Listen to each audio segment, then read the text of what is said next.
July 28th and 29th, Colin Meester and I joined almost 150 people in the Veterans Affairs Innovation Challenge to design and develop personal technologies to improve care and quality of life for veterans with disabilities.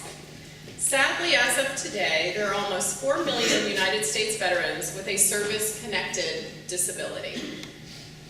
Colin and I worked as part of a team with 2 other people called the Drug Pushers to tackle the issue of creating a pillbox that can hold medications that need to be taken up to 8 times a day with a built-in reminder system.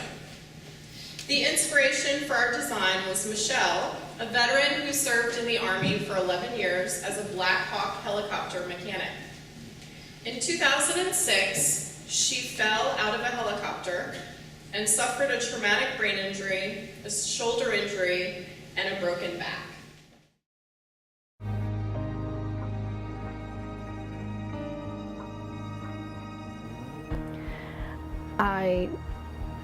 After we got here, I was diagnosed with diabetes on top of everything else, and trying to remember to take my pills in order to eat,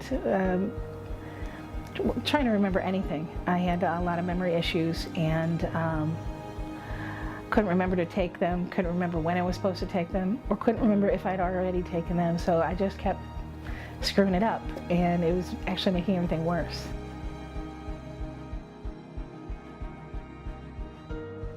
In spite of her injury, she loves doing things with her husband and 2 children, but because she takes 24 medications a day, heading out can be difficult.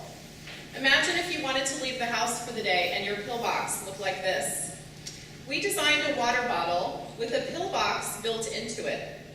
Colin designed all of the pieces using Tinkercad and even created an app that would help the veteran know when to take the medications in the box.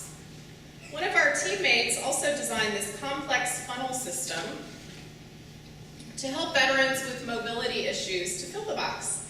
After 12 hours of hard design work, the group from Stratasys printed our design overnight on one of the 15 3D printers on site. The next day, we pitched our idea to a panel of experts, including Google employees, veterans, and health professionals, and won first place in the Pillbox Challenge and a $1,000 prize.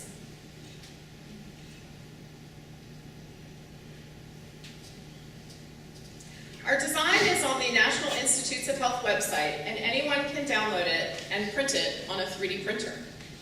It was an exhausting, taxing, and emotional, yet inspiring experience, but it was well worth it when Michelle came over to personally thank us afterwards. While it is amazing that the impact our design can have for so many people, knowing the direct impact we had on Michelle is even better. So why am I up here telling you this?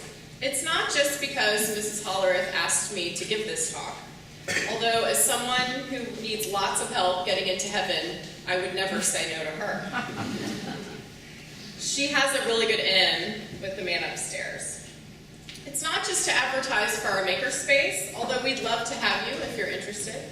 And it's certainly not just to get money out of Mr. Stillwell for more 3D printers, although I really did like this fancy $250,000 one that they had at the event. Perhaps a going away present? I'm up here talking about this project because there is a wonderful lesson to learn from our experience that warrants sharing. Any of us in this room can make a positive difference in the lives of others. Colin and I are proof of that. This summer, I got to visit Bishop School in Cape Town, South Africa for the International Boys School Coalition Annual Conference. One of the sessions I attended was on Ubuntu and Ecology by Dr. Ian McCullum, a brilliant man who has more advanced degrees than I have Apple products. Ubuntu is a Zulu word that means I am because we are. It speaks to our interconnectedness and how we are only made whole by our helping of others. In his session, he talked about the idea of a keystone species, or species whose existence matter because of their impact on others. Elephants are a wonderful example of a keystone species. Would you ever guess that elephants are the world's largest grower of trees? The fruits from many trees in Africa are covered in a hard shell. that only elephants can break and eat. The seed then moves through their digestive system unharmed and comes out in their poop, awesome, right? And grows into wonderful trees. It's like seed and fertilizer all in one. These trees rely on elephants for seed dispersal, and without them, the entire landscape of African forest would change. Now, here's the kicker. Humans are not a keystone species. No part of our world relies on us to survive. In fact, one might argue that we are detrimental to other species. So the question becomes, what are you going to do to make a difference and make sure that you have a positive impact on others? What will you do to make yourself a keystone person? Who will say, I am better for having met you? Sitting around this room, you have wonderful people who live their lives in this way. For example, every alumnus that comes back talks about the major impact Mr. Boyd has had on his life. It happens every time. The rest of us strive as well to have that kind of impact on all of you. We don't do it just for our own desire to be a keystone person. We do it because we know that greatness lies in each of you. Our job is to help you realize your potential and become a man who will change the world for the better. Now we get it. You may not always feel like that, right? Maybe you failed your summer reading test. Maybe you had a timeout this morning because you've been late for school. In spite of all those things that still make you a teenage boy, and perhaps even because of those, you have the power to make a difference. I'd like to close with an audio clip also from the IBSC conference. We were blessed to hear Archbishop Emeritus Desmond Tutu speak to us. He won the Nobel Peace Prize in 1984 for his fight against apartheid, the laws that forced segregation in South Africa from 1948 to 1994.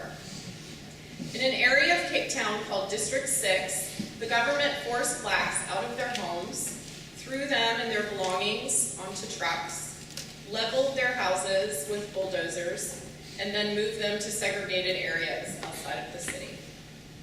There were even laws saying what black children could be taught, and it was only enough to make them valuable as servants to white people. Even though all of this happened before you were born, apartheid is a horrible piece of very recent world history. Archbishop Tutu also led the reconciliation after apartheid ended, including ways for the oppressors to confess what they had done and to be forgiven for their crimes. You will actually hear more about this next Tuesday from Mr. Verwoerd, another important figure in the fight against apartheid. Please listen carefully to Bishop Tutu's words and know that whether your gifts and talents include 3D design, making apps, planting trees, preferably with a shovel, or anything else, that you have the power to make a positive difference in the lives of others.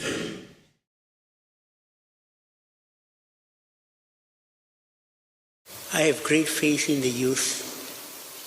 I have had the good fortune to meet all kinds of important people over the past 15 years since my retirement. I've met royalty, heads of state, sport and Hollywood stars. You might have noted I'm a chronic name dropper.